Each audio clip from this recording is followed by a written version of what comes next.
Hello there. Welcome back. My name is Dan Derry, and I'm the president of the Institute of Fulfilled Eschatology.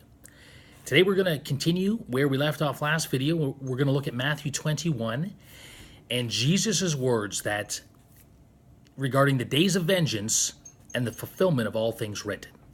So I'll read the text, Matthew 21, and then we'll jump in here. In Matthew 21, Jesus said to his disciples, "When you see Jerusalem surrounded by armies, then recognize that her desolation is near.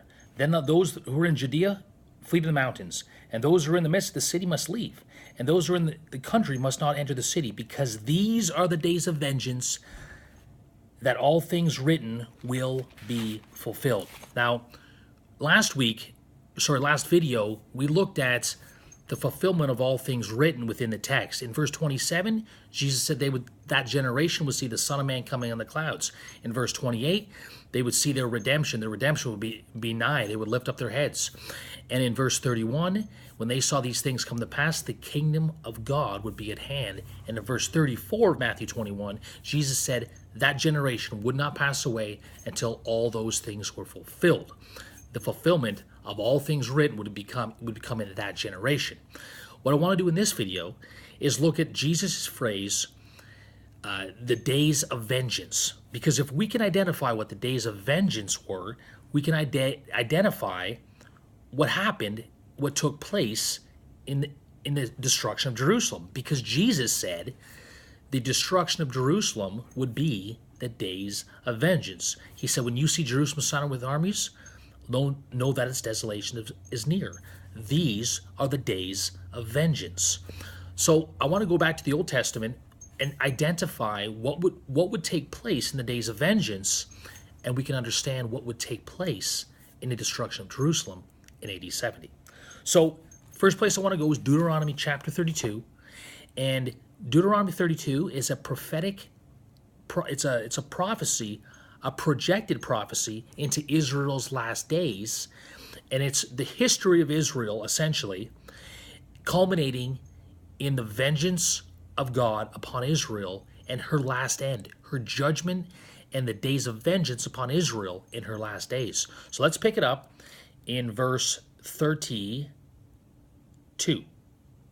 Deuteronomy 32:32. "For their vine is the vine of Sodom, and their fields of Gomorrah. Their grapes are the grapes of poison, their clusters bitter. Their wine is the venom of serpents, and the deadly poison of cobras. Is it not laid up in store with me, sealed up in my treasuries?" Look at this. "Vengeance is mine, and retribution. In due time their foot will slip, Israel's foot will slip. For the day of their calamity is near, and the impending things are hastening upon them. For the Lord will vindicate his people upon Jerusalem, and have compassion on his servants, when he sees that their strength is gone, and there is none remaining bond or free." Let's jump down to verse 41. "If I sharpen my flashing sword, and my hand takes hold on vengeance, on justice, I will render vengeance on my adversaries, and repay those who hate me. I will make my arrows drunk with blood, and my sword will devour much flesh, with the blood of the slain and the captives, from the long-haired leaders of the enemy. Watch this. Rejoice, O nations, with his people, for he will avenge the blood of his servants, and will render vengeance to his adversaries, and will atone for his land and his people." In the days of vengeance, the judgment of the Lord will come upon Israel, but Israel would also be saved, and they would receive their atonement. We have at work here the salvation and the judgment of Israel in the last days. The salvation of the remnant, the judgment of the unrighteous. Now, I want you to catch this. In the days of vengeance, God would judge Israel for their rebellion against him, for their rejection of him. And watch what it says in verse 43. "Rejoice, O nations, with his people, for he will avenge the blood of his servants, and will render vengeance on his adversaries, and will atone for his land and his people. He will avenge the blood of his servants in the day of vengeance." When did Jesus say that the blood of his servants, all prophets, would be avenged? Well, let's go to Matthew chapter 23. Listen to Jesus' words.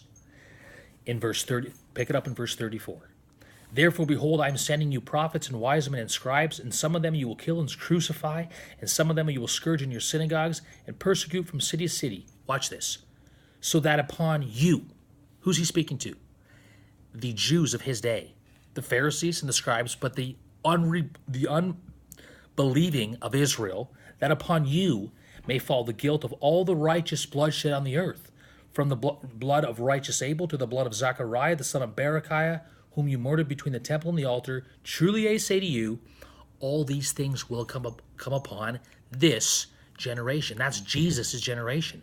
So Jesus says that the vengeance for the blood of the servants would be avenged in his generation on the Jews who rejected him and his apostles and prophets. This is what was taking place in Luke 21 when Jesus said all things written would be fulfilled in the days of vengeance when the armies of Rome surrounded Jerusalem. Jerusalem was being avenged, that is, the righteous were being avenged of all of the blood shed upon the earth. And the vengeance of God was coming upon those who had shed their blood, Jerusalem. Let's go now to Revelation chapter 18. We'll tie this together. Revelation chapter 18. Listen to this. This is the judgment of Babylon, the harlot. Okay? Babylon is Old Covenant Jerusalem, the city and the people. Watch this. After these things I saw another angel coming down from heaven, having the great authority, and the earth was illuminated with his glory. And he cried out with a mighty voice, saying, Fallen, fallen is Babylon the Great. She has become a dwelling place of demons and a prison of every unclean spirit and a prison of every unclean and hateful bird. Let's just jump ahead. Babylon has fallen. This is the judgment of Babylon. And look what John says, rather the angel says to John regarding Babylon. Rejoice over her, O heaven, and you saints and apostles and prophets, because God has pronounced judgment for you against her. In verse 19, verse 2, for he has judged the great harlot, who was corrupting the earth with her immorality, and he has avenged the blood of his bondservants on her. Did you catch this? Jesus said that all the blood of all the righteous that was shed upon the earth would be avenged in his generation, in fulfillment of Deuteronomy chapter 32, which was Israel's last day's judgment, when God would vindicate his people and render vengeance to his enemies. Old Covenant Jerusalem, those of Israel who had rejected his salvation. This would be also in fulfillment of Revelation chapter 18 and 19, and the judgment of the great whore, the judgment of Babylon, in whom the blood of the apostles and prophets and the blood of all the righteous was found. When Jesus said, guys, in Luke 21, that the destruction of Jerusalem was the days of vengeance, what he was saying was, in that event, in the destruction and the siege of Jerusalem, from 66 to 70 AD, the days of vengeance, what was taking place was God was avenging all of the blood of all of the righteous shed upon the earth, from Abel to Zechariah. He was taking vengeance upon his adversaries, those who had shed the blood of his servants. And he was atoning for the people and for the land. He was rendering vengeance. He was bringing salvation. And he was fulfilling all things.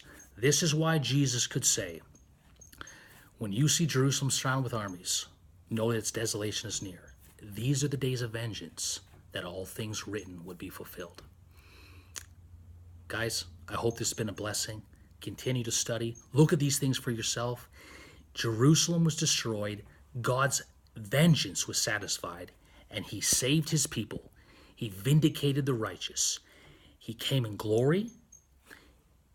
He brought salvation and redemption, and he established his kingdom, and he did it all within that generation. Matthew 21, verse 32. Guys, believe the gospel, believe the finished work, believe fulfilled eschatology. The King has come, and we have received his fullness. God bless.